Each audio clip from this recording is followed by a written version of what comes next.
Mr. Prime Minister, Mr. Defense Minister, General, allow me to introduce myself. My name is François Rousseau. I'm in charge of an informal research group, which does not appear in your organization charts. Our president, to whom I personally and exclusively refer, thought it useful, if not necessary, that I clarify for you a certain number of issues. You think that as initiates you're better informed than most people. Allow me to doubt it.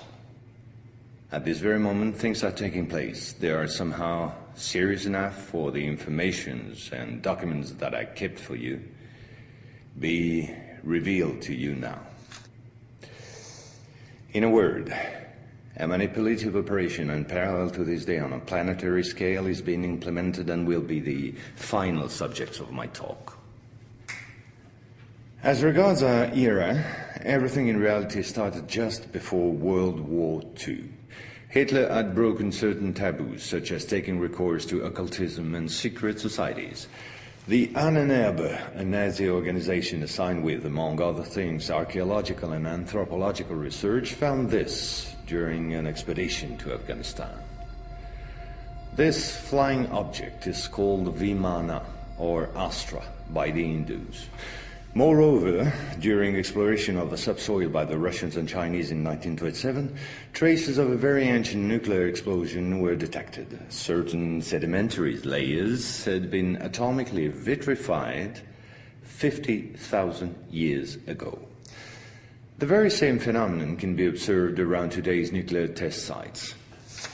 One must understand that Hitler, thanks to these discoveries, which he took highly seriously, was going to open a Pandora's box which no government, whether friend or enemy, wished to close afterward. Behind tragic history, which we all know, lies a theory based on the existence of full moons associated with the four geological cycle. According to Hans Erbiger, founder of the world ice theory, the Earth had undergone 4 semi-global extinctions of life due to the fall of one of these moons. Effectively, as one goes along, the satellite moved closer, gravity changed and triggered some deep mutation of the genetic standard, thereby creating a race of highly intelligent giants measuring approximately between 10 to 13 feet tall. Several tens of thousands years later, the moon crashed, the impact causing a serious rise in sea levels and a nuclear-like global winter. This race of giants was to disappear due to a terrestrial gravity which had grown too powerful and incapacitating for their unusual size. Hitler was initiated to these doctrines, and contacts with Tibet in particular were frequent. The Nazis sought contact with the survivors of ancient civilizations, holders of ancient technologies like the previously described Vimanas. One of these civilizations spread out over the entire planet more than 600 pyramids made of stone, earth, and even iron. These pyramids are almost all pointed in the same direction, all have the same proportion as number pi, and all situated in magnetotelluric nodes. The oldest are in Asia. 2 of them are submerged, one south of Japan at Okinawa, another south of Cuba. These 2 were built about 12,000 years ago. I began by this more archaeological reminder for this reason. Our civilization is the 4th of the cycle which I described previously. Yes, I know that might well hurt our pride. We're neither the first nor the last. One must understand that the study and understanding of several recovered prototypes were the absolute priority to ensure Nazis' domination over the skies. The Allies, in parallel, focused on mastering atom and creating the first nuclear bombs. These secret bases were the center of all research supervised by the Nazis. In one of these bases worked Victor Schauberger, father of the Nazis' UFOs. Schauberger headed the Vril Society in charge of anti-gravitational research. He died in 1958 in Texas, while working under protection of the United States on the improvement of his own flying saucers, which have since become American. You will quickly understand that 70% of unexplained aerial phenomena are human in origin and in no way extraterrestrial.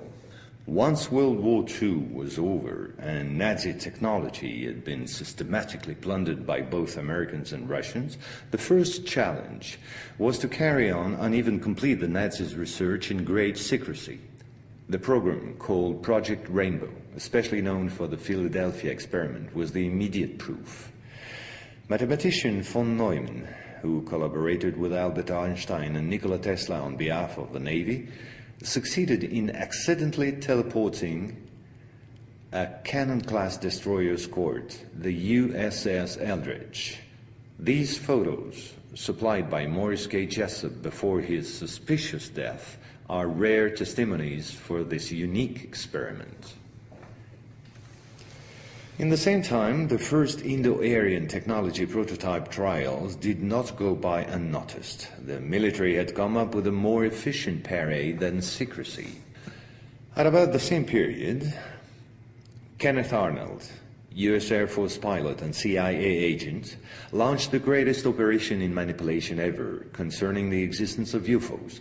Making people believe they didn't exist was not the right solution and clearly insufficient. Discrediting enemies and frightening the population by systematic misinformation proved far more efficient. UFOs and parahuman belong henceforth to the movies, television and collective paranoia, and not to the realm of scientists, as it should have been the case.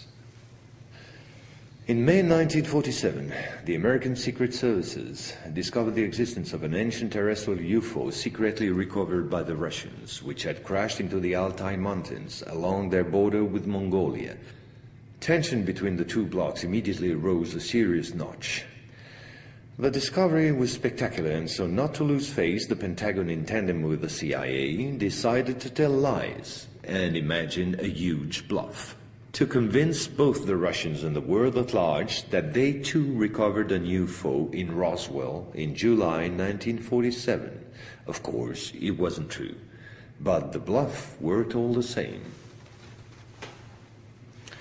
In February 1949, just after the so-called Roswell incident, an UFO was photographed and filmed in Antarctica. It was the first photo of this type of a cigar-shaped object. Other appearances were then to follow in one another by cyclic waves. At the same moment, the Apollo program, headed by Werner von Braun, was in full swing, and Dr. Braun in no way favorably welcomed the demand for paranormal experiments, which nevertheless took place during certain Apollo missions. This is the last known experiment on psychic and telepathic amplification, as well as detection of psytron particles emitted by the yogi towards the Apollo capsule. But these tests were all eclipsed by the systematic appearance of unidentified objects around orbital flights and the discovery of traces of civilization on the moon.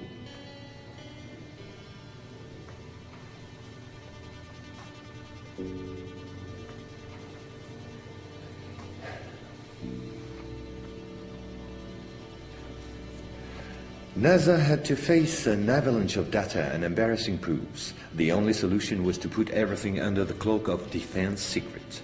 In 1971, the Jason Directive set up a special retouching service whose purpose was to erase all signs of civilizations or ruins on the moon, especially in those photos intended for the general public and the press.